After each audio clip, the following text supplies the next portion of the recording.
Então, vamos lá, vamos começar uma nova etapa de balanceamento de equação, e dessa vez tentando compreender dois tipos diferentes de combustão, certo? Então nós vamos ter a combustão completa e a combustão incompleta, tá? O que a gente vai usar como compostos na nossa reação de combustão? Nós vamos usar o etanol como um combustível e o gás oxigênio como comburente, tanto para a reação de combustão completa como a incompleta. A diferença é que na completa nós vamos gerar alguns produtos diferentes, né? Na completa nós teremos gás carbônico, né? Na forma, né, de CO2, dióxido de carbono, CO2, e na incompleta nós vamos gerar CO, monóxido de carbono, tá? A gente vai fazer um comentário brevemente sobre a diferença entre um e outro.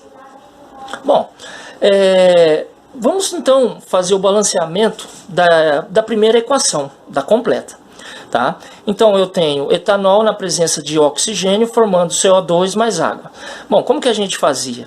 A gente ia lá, né, olhava a molécula do combustível, pegava o índice aqui embaixo e copiava ele, mas como um coeficiente da substância onde o carbono vai aparecer lá nos produtos, que no caso aqui é o CO2, ok? E agora eu venho aqui, atribuo o coeficiente 1 para o etanol e conto quantos hidrogênios eu tenho no total nessa molécula, considerando esse coeficiente. Então eu tenho 5 hidrogênio mais 1 hidrogênio. Isso vai dar no total 6 hidrogênio. Eu tenho que encontrar aqui nos produtos um valor para o coeficiente aqui que dê 6 também, né? De modo que esse número multiplicado por 2 dê 6. E esse valor é 3. Então, nesse momento, né, ó, eu tenho aqui 6 hidrogênios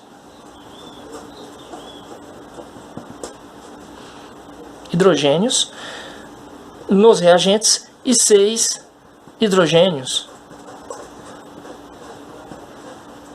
nos produtos. Agora eu vou olhar mais detalhadamente para o elemento químico oxigênio. Veja que lá nos produtos eu já consegui colocar todos os meus coeficientes.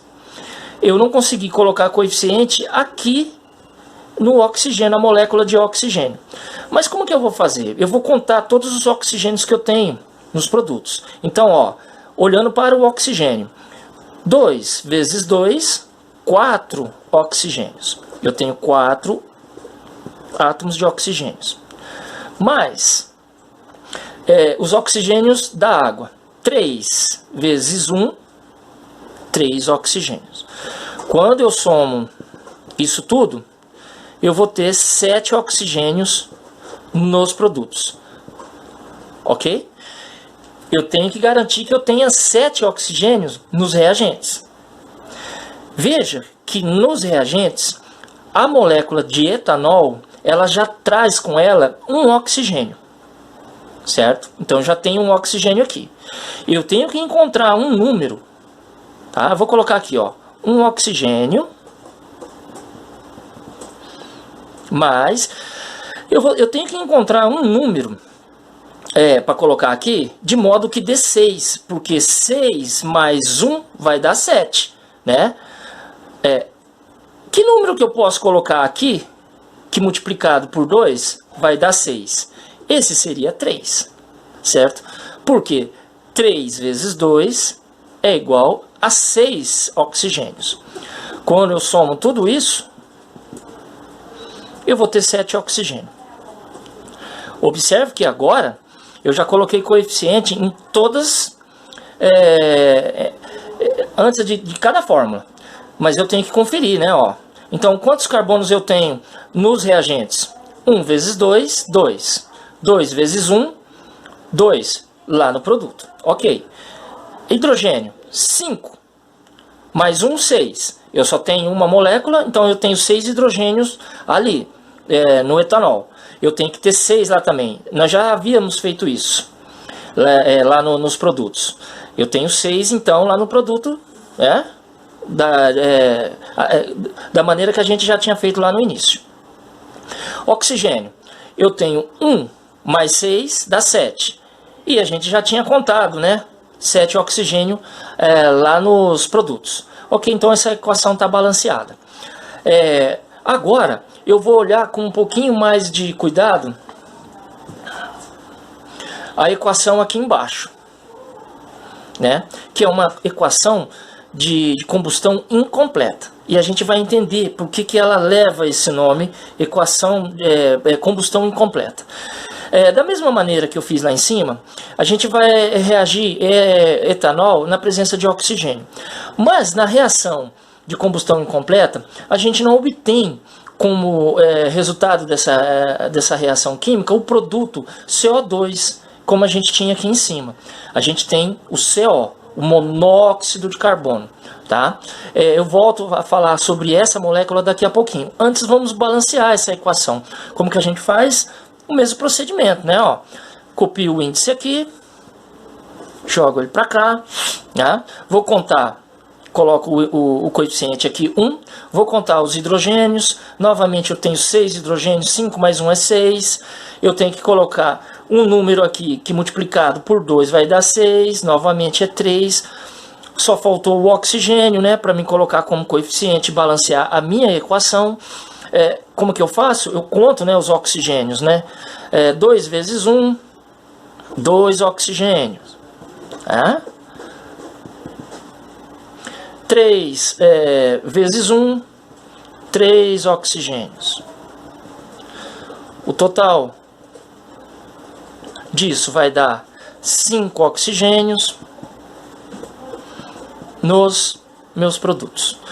Então eu tenho que ter 5 oxigênios lá nos meus reagentes. Mas, novamente, eu já tenho um oxigênio aqui, ok? Eu já tenho um oxigênio aqui. Vamos colocar aqui, então, ó, um oxigênio. Para eu ter o total de 5 oxigênios nos meus reagentes, está faltando 4 oxigênio. Então, eu tenho que encontrar um número aqui que multiplicado por 2 vai dar 4. Esse número é o 2, ok? Porque 2 vezes 2 é 4. 4 oxigênios. Quando eu somo, eu obtenho 5 oxigênios. Ok. A nossa equação ela já está com todos os coeficientes, né, ajustados. Basta dar uma conferida. Então, ó, quantos carbonos eu tenho nos reagentes? 1 vezes 2, 2, né? 2 vezes 1, 2. Ok, para o carbono. Para o hidrogênio, eu tenho uma molécula só e de etanol, né? Uma molécula só de etanol e cada molécula tem 6 átomos de hidrogênio. Então, eu tenho 6 átomos de hidrogênio nos reagentes, eu tenho que ter 6 átomos no produto. 3 vezes 2, 6. Ok. Oxigênio.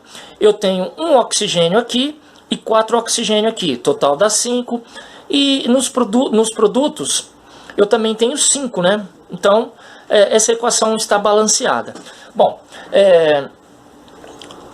qual a diferença? Quais são as diferenças entre a equação completa e a incompleta? Bom, eu já havia dito que na completa a gente tem como produto CO2, ok? O dióxido de carbono.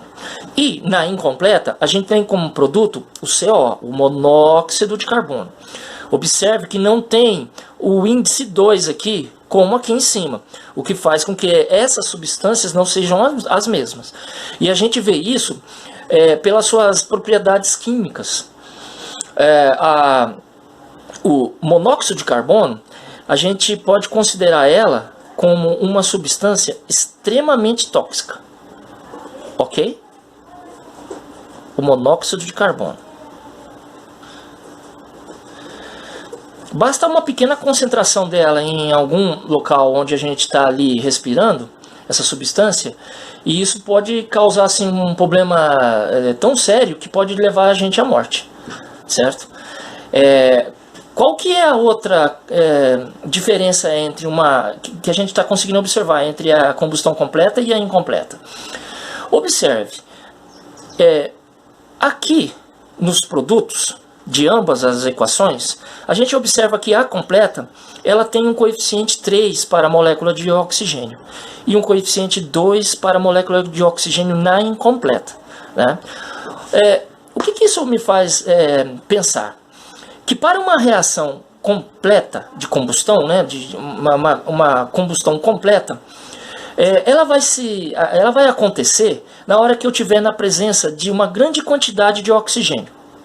Se eu tiver uma pequena quantidade de oxigênio, a reação vai ocorrer, mas não de maneira completa. Tá? Ela vai usar uma menor quantidade de oxigênio, mas vai gerar uma substância que ela, de certa forma, a gente pode garantir que ela é problemática para a nossa saúde, certo? E a gente vê isso pelos coeficientes estequiométricos no comburente, certo? E isso deve ser interessante na hora da gente pensar por que os carros a combustão que usam o etanol, eles devem ser bem regulados, né? Para que não se gere monóxido de carbono. Uma outra coisa, quando esses automóveis estiverem funcionando, né, é interessante, é necessário que eles não estejam funcionando em uma garagem fechada. Porque se ele estiver desregulado, esse motor, e gerando grande quantidade de monóxido de carbono, isso pode levar alguém à morte. Esse gás ele não tem cheiro, ele não apresenta a característica de ter odor, né? O que torna ele mais perigoso ainda. Certo, pessoal? Então, essas eram as características das duas reações de combustão, a completa e a incompleta. Observem sempre o coeficiente estequiométrico no oxigênio entre a completa e a incompleta. Tá? A incompleta vai se processar sempre em uma menor quantidade. Beleza, pessoal? Então, até a próxima.